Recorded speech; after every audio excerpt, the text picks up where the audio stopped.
Kryeministri i Kosovës dhe njëherë kryetari i Lëvizjes Vetëvendosje Albin Kurti ka bërë për herë të tretë një ftesë publike për bashkëpunim drejt kryetarit të Lidhjes Demokratike të Kosovës Lumira Abdigjiku.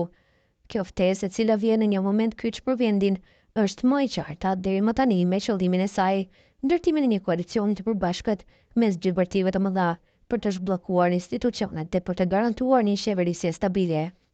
Në letrën publike të publikuar nga Kurti, është shpreh gatishmërinë e tij për të bashkëpunuar me LDK-n dhe thekson se nuk ekziston asnjë pengesë personale midis tij dhe Abdigjikut. Përkundrazi, ai e konsideron këtë bashkëpunim si të domosdoshëm dhe të dëshiruar nga një pjesë e gjerë e elektoratit të të dyja subjekteve politike. Unë nuk kam pasur probleme ju, shkruan Kurti në letrën e tij, duke shtuar se koalicionet bëhen pikërisht ndërmjet atyre që kanë qëllime. Sipas tij, këto dallime nuk duhet të shihen si pengesë, por si një bazë për ndërtimin e një marrëveshje të sinqertë dhe funksionale politike. Ai argumenton se përballë sfidave me të cilat përballet vendi, është e nevojshme të tejkalohen ndarjet dhe të ndërtohet një bashkëpunim që reflekton interesat e qytetarëve. Kjo ftesë e tretë nga Kurti vjen në një kohë kur Kosova po përballet me një krizë të thelluar institucionale. Pas zgjedhjeve, mungesa e shumicës së qartë në kuvend ka pamundësuar konstituimin e tij dhe rrjedhimisht edhe formimin e institucioneve të reja të qeverisjes. Ky ngërç politik ka ngritur shqetësime serioze për stabilitetin demokratik dhe funksionalitetin e shtetit. Duke reaguar ndaj situatës, Kurti ka ofruar një alternativë konkrete për daljen nga kriza, një koalicion qeverisës me LDK-n.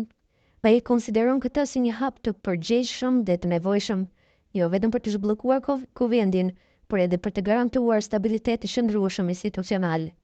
Deputeti i Lëvizjes Vetëvendosje Armend Muja ka dalë në mbështetje të kësaj ftese dhe ka cilësuar atë si një hap të duhur drejt interesave të qytetarëve. Kryeministri Kurti ka treguar gatishmëri të plotë për bashkëpunim në funksion të stabilitetit dhe përparimit të vendit, deklaroi Muja. Sipas tij, një koalicion mes Vetëvendosjes dhe LDK-s do të përfaqësonte vullnetin e shumicës së qytetarëve që kërkojnë një qeveri efektive dhe funksionale. Në anën tjetër, Ministri i Financave Hekuran Murati dha një këndvështrim më teknik mbi arsyetimin për ftesën e Kurtit. Sipas tij, kërkesa për koalicion është e lidhur drejt për drejt me vështirësinë për të siguruar numrat e nevojshëm për konstituimin e kuvendit.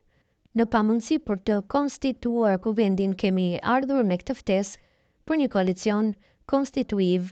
Nuk jemi të interesuar të vazhdojmë këtë situatë bllokimi, u shpreh Murati, duke theksuar se ftesa është një përpjekje për të ofruar një zgjidhje konkrete për krizën aktuale. Pavarësisht kësaj ftese të drejtë për drejtë dhe mesazhit pajtues të Kurtit, përgjigjja zyrtare nga LDK-ja ende mungon. Megjithatë, burimet të brendshme nga partia e Abdigjikut bëjnë të ditur se kjo ftesë është duke u shqyrtuar me kujdes dhe një vendim pritet të merret në ditët në vijim. Nëse LDK-ja pranon ofertën për bashkëpunim, vendi mund të kalojë në një fazë të re qeverisjeje të karakterizuar nga stabiliteti dhe bashkëpunimi ndërpartiak. Në të kundërt, Kosova rrezikon të përballet me një thellim të mëtejshëm të krizës politike dhe shtyrje të mëtejshme të funksionalitetit institucional. Situata mbetet e ndërlikuar, por ftesa e fundit e Kurtit mund të shihet si një përpjekje për të hapur një kapitull të ri në skenën politike të Kosovës, një kapitull që kërkon maturi, kompromis dhe mbi të gjitha vullnet të mirë për interesin e përbashkët të qytetarëve të Kosovës.